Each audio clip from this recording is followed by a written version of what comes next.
कि सामाजिक समूह किसे कहते हैं, समूह की विशेषताएँ लिखिए। तो हम सबसे पहले देखेंगे समूह का अर्थ। तो समूह मानव के जीवन की अत्यंत ही महत्वपूर्ण आवश्यकता है। मानव अपने जन्म से लेकर मृत्यु अवस्था तक कई प्रकार के समूह में रहता है, निरंतर नए नए समूह का निर्माण भी करता है। बिना समूह के व्यक्ति की कल्पना नहीं की जा सकती है। समूह में कई प्रकार के जीव जंतु आ सकते हैं, जैसे पक्षियों का समूह, मानव का समूह, गायों का समूह, नातेदारी समूह आदि। साधारण शब्दों में अर्थ हम देखेंगे कि सामाजिक समूह ऐसे व्यक्तियों का समूह है जिनके बीच किसी न किसी प्रकार का संबंध पाया जाता है।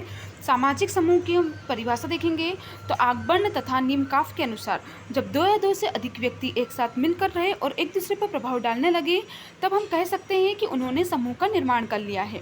दूसरी परिभाषा हम देखेंगे मैकाइवर और पेज के अनुसार। तो समूह से हमारा तात्पर्य मनुष्य के किसी भी ऐसे संग्रह से है जो सामाजिक संबंधों द्वारा एक दूसरे से बंधे हुए हो। फिर हम देखेंगे सामाजिक समूह की विशेषता अथवा प्रकृति। तो सामाजिक समूह की विशेषता के पॉइंट दे रखे हैं। पहला, सामान्य हित। दूसरा, दो या दो से अधिक व्यक्ति। थर्ड, सदस्यों की पारस्परिक जागरूकता। फोर्थ, प्रत्यक्ष अथवा अप्रत्यक्ष संपर्क।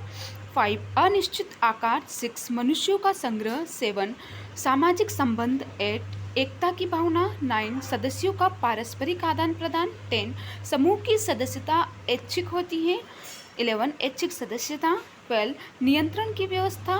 13, कार्य विभाजन। 14, एक निश्चित आधार। तो हम देखेंगे अब इसको डिटेल में। पहला पॉइंट था सामान्य हित। तो सामाजिक समूह के सभी व्यक्तियों के हित प्राय समान होते हैं। सामान्य हित होने से ही समूह का स्थायित्व बढ़ता है। सेकंड, दो या दो से अधिक व्यक्ति।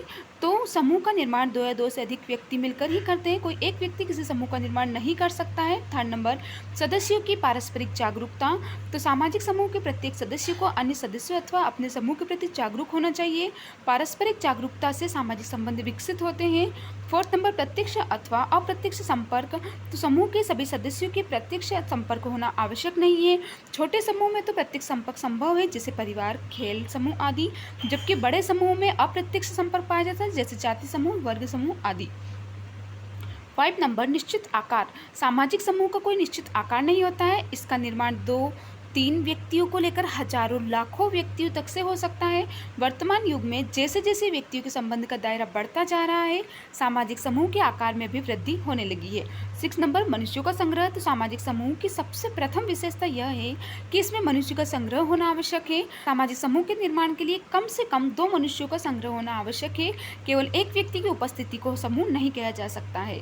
सामाजिक संबंध, तो इसे पारस्परिक संबंध भी कहा जाता है। इसका तात्पर्य यह है कि समूह के सदस्यों में पारस्परिक संबंध का होना अनिवार्य है। एकता की भावना, तो सामाजिक समूह के सदस्यों में एकता पाई जाती है। इस एकता का आधार चेतना भी होती है।